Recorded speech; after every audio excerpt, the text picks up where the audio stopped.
ಮಲೆಮಹದೇಶ್ವರ ಬೆಟ್ಟದಲ್ಲಿ ವಿಷಪ್ರಾಶನಕ್ಕೆ 5 ಹುಲಿಗಳು ಸಾವನ್ನಪ್ಪಿದ್ವು. ಈ 5 ಹುಲಿಗಳ ಸಾವಿಗೆ ವಿಷವಿಟ್ಟವರನ್ನ ಬಂಧನಕ್ಕೆ ಒಳಪಡಿಸಲಾಯಿತು. ಆದರೆ ಇದರ ಹಿಂದಿರುವಂತಹ ಕೆಲವರ ದರ್ಪ ದಿಮಾಕು ಏನು, ಅದರ ಪರಿಣಾಮವಾಗಿ ಹುಲಿಗಳ ಸಾವಾಯ್ತಾ, ಇದು ಈಗ ತನಿಖೆಯ ಹಂತದಲ್ಲಿದೆ. ಈಗ ಕೆಲವರ ಬಗ್ಗೆ ಆರೋಪಗಳು ಕೂಡ ಕೇಳಿಬರ್ತಾ ಇದೆ. ಕೆಳಗಿರುವಂತಹ ಸಿಬ್ಬಂದಿಗಳನ್ನು ಸರಿಯಾಗಿ ನಡೆಸ್ಕೊಂಡಿಲ್ಲ, ಅವರ ಸಮಸ್ಯೆಗಳನ್ನು ಆಲಿಸಿಲ್ಲ, ಅವರೇನಾದರೂ ಹೇಳ್ಕೊಂಡ್ರೆ ನನ್ನನ್ನು ಯಾರು ಕೇರ್ ಮಾಡ್ತಾರೆ, ನಾನು ಎಲ್ಲಿ ಬೇಕಾದರೂ ಹೋಗಿ ಜೀರ್ಣಿಸ್ಕೊಳ್ತೀನಿ ಅನ್ನುವಂಥ ಮೆಂಟಾಲಿಟಿ ಅಲ್ಲಿ ಹಿರಿಯ ಅಧಿಕಾರಿಗಳಿಗೆ ಬಂದ ಹಾಗೆ ಕಾಣಿಸ್ತಾ ಇದೆ. ಅದರ ಪರಿಣಾಮ ಇದು. ಹಿರಿಯ ಅಧಿಕಾರಿಗಳ ದರ್ಪಕ್ಕೆ 5 ಹುಲಿಗಳು ಬಲಿಯಾದ್ವಾ ಅನ್ನುವಂತಹ ಅನುಮಾನ, ಪ್ರಶ್ನೆ.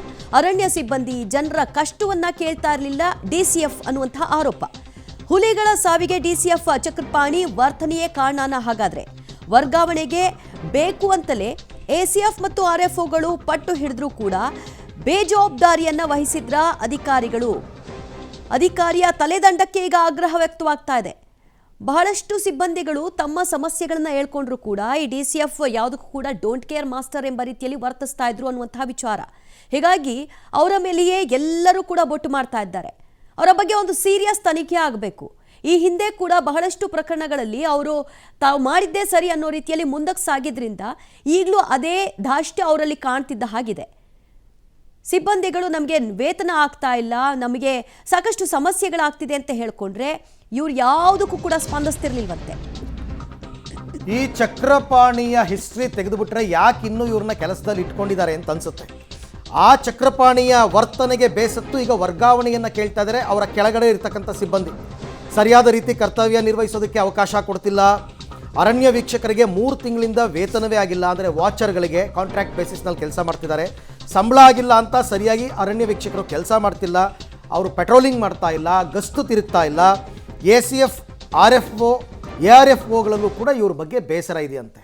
ಚಕ್ರಪಾಣಿ ಅವರು ಕುಶಾಲನಗರದಲ್ಲಿದ್ದಾಗ, ಬೆಂಗಳೂರು ಗ್ರಾಮಾಂತರದಲ್ಲಿದ್ದಾಗ ಬರೀ ಕಿರಿಕುಗಳೇ ಒಂದು ದೊಡ್ಡ ಲಿಸ್ಟೇ ಇದೆ. ಈ ಚಕ್ರಪಾಣಿ ಕಿರಿಕು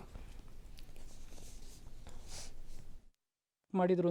ಇದು ಆಗಿರ್ತಕ್ಕಂಥದ್ದು ಬಹಳ ಮನಸ್ಸಿಗೆ ನೋವಾಗ್ತಕ್ಕಂಥದ್ದು. ಇದು ಆಗಬಾರ್ದಾಗಿತ್ತು. ಇದಕ್ಕೆಲ್ಲ ಕಾರಣ ಏನು ಅಂತ ಮೇಲ್ನೋಟಕ್ಕೆ ನಾವು ನೋಡಿದಾಗ ಇದಕ್ಕೆ ಮೇಲಧಿಕಾರಿಗಳು ಕೂಡ ಕಾರಣ ಏನಂದ್ರೆ ಅವರು ಹುಲಿನೇ ಇರ್ಬೋದು, ಕಾಡಲ್ಲಿ ಯಾವುದೇ ಪ್ರಾಣಿಗಳು ಇರ್ಬೋದು, ಮರ ಗಿಡ ಇರ್ಬೋದು, ಇದುವರೆಗೆ ನಮಗೆ ರಕ್ಷಣೆ ಮಾಡ್ಕೊ ಬಂದಿರತಕ್ಕಂಥದ್ದು ನಮ್ಮ ಜನಗಳೇ ರಕ್ಷಣೆ ಮಾಡ್ಕೊ ಬಂದಿರತಕ್ಕಂಥದ್ದು ಹೊರತು ಅರಣ್ಯದವರು ಏನು ರಕ್ಷಣೆ ಮಾಡ್ಕೊ ಬಂದಿಲ್ಲ. ಅದು ಇತ್ತೀಚಿನ ದಿನಗಳಲ್ಲಿ ಹೊಸದಾಗಿ ಬಂದಂತ ಮೇಲಧಿಕಾರಿ ಎಲ್ಲ ರೈತರ ಜೊತೆ ವಿರೋಧ ಕಟ್ಕೊಳ್ತಕ್ಕಂಥದ್ದು, ಎಲ್ಲ ರೈತರ ಭಾವನೆಗೆ ವಿರುದ್ಧವಾಗಿ ನಡ್ಕೊಳ್ತಕ್ಕಂಥದ್ದು, ಜೊತೆಗೆ ಅವರ ತಳಮಟ್ಟದ ಅಧಿಕಾರಿಗಳು ಏನಿದ್ದಾರೆ, ಎಎಸ್ಎಫ್ ಇರ್ಬೋದು, ಆರ್ಎಫ್ಒಗಳು ಇರ್ಬೋದು, ಎಆರ್ಎಫ್ ಇರ್ಬೋದು, ಯಾರ ಮೇಲೂ ಕೂಡ ವಿಶ್ವಾಸ ಇಟ್ಟು ಕೆಲಸ ಮಾಡ್ತಾ ಇರಲಿಲ್ಲ ಹೊಸದಾಗಿ ಬಂದಂತ ಡಿಸಿಎಫ್. ಇದು ಅನೇಕ ಅಧಿಕಾರಿಗಳು ನನಗೆ ಹೇಳ್ತಾ ಇದ್ರು. ಜೊತೆಗೆ 3-4 ಜನ ಆರ್ಎಫ್ಒಗಳು ಮತ್ತೆ ಎಎಸ್ಎಫ್ಗಳು ಅವ್ರು ಟ್ರಾನ್ಸ್ಫರ್ ಬರ್ಕೊಂಡಿದ್ದಾರೆ. ಇವಾಗ ಕಾರಣ ಯಾಕಪ್ಪ ಏಕಾಏಕಿ ನೀವು ಟ್ರಾನ್ಸ್ಫರ್ ಮಾಡ್ಕೊಂಡು ಹೋಗ್ತಾ ಇದೀರಿ, ನೀವು ಯಾಕೆ ಅಂದ್ರೆ ಇಲ್ಲ ನಮ್ಮ ಮೇಲಧಿಕಾರಿಗಳ ಜೊತೆ ನಮ್ಗೆ ಅಡ್ಜಸ್ಟ್ ಆಗಲ್ಲ, ಮೇಲಧಿಕಾರಿಗಳು ನಮ್ಮ ಸರಿಯಾದ ರೀತಿಯಲ್ಲಿ ನಡೆಸ್ಕೊಳ್ಳಲ್ಲ, ನಮ್ಗೆ ಗೌರವ ಕೊಡಲ್ಲ, ಗೌರವಯುತವಾಗಿ ನಡೆಸ್ಕೊಳ್ಳಲ್ಲ, ನಮಗೆ ಕರ್ತವ್ಯನ ಸರಿಯಾದ ರೀತಿಯಲ್ಲಿ ಮಾಡೋದಕ್ಕೆ ಅವರು ನಮಗೆ ಅವಕಾಶ ಕೊಡ್ತಾ ಇಲ್ಲ. ಹಾಗಾಗಿ ನಾವು ಬೇರೆ ಕಡೆ ಟ್ರಾನ್ಸ್ಫರ್ ತಗೊಂಡು ಹೋಗ್ತಾ ಇದೀವಿ ಅಂತಕ್ಕಂಥ ಒಂದು ಮಟ್ಟಕ್ಕೆ ಎಲ್ಲ ಅಧಿಕಾರಿಗಳು ಬಂದಿದ್ರು. ಅದೇ ರೀತಿ ಅವರು ಕೂಡ ನಡ್ಕೊಂಡಿದ್ದಾರೆ ಅಂತಕ್ಕಂಥ ಅವರ ಅಧಿಕಾರಿ ವರ್ಗದಿಂದ ನಂಗೆ ತಿಳಿಬಂದಂತ ಮಾಹಿತಿ. ಜೊತೆಗೆ 2 ವರ್ಷಗಳಿಂದ ಸಂಬಳ ಆಗಿಲ್ಲ, ಅವ್ರು ಸಂಬಳ ಕೊಟ್ಟಿಲ್ಲ, ಅವರು ಕೂಡ ಎಲ್ಲ ಅಸಮಾಧಾನದಿಂದಿದ್ರು. ಅದರಿಂದ ಅವರು ಕೂಡ ಸರಿಯಾದ ರೀತಿ ಕೆಲಸ ಮಾಡಲಿಲ್ಲ ಅಂತಕ್ಕಂಥದ್ದು ಇದು ಮೇಲ್ನೋಟ ಕಂಡು ಬರ್ತಾ ಇದೆ.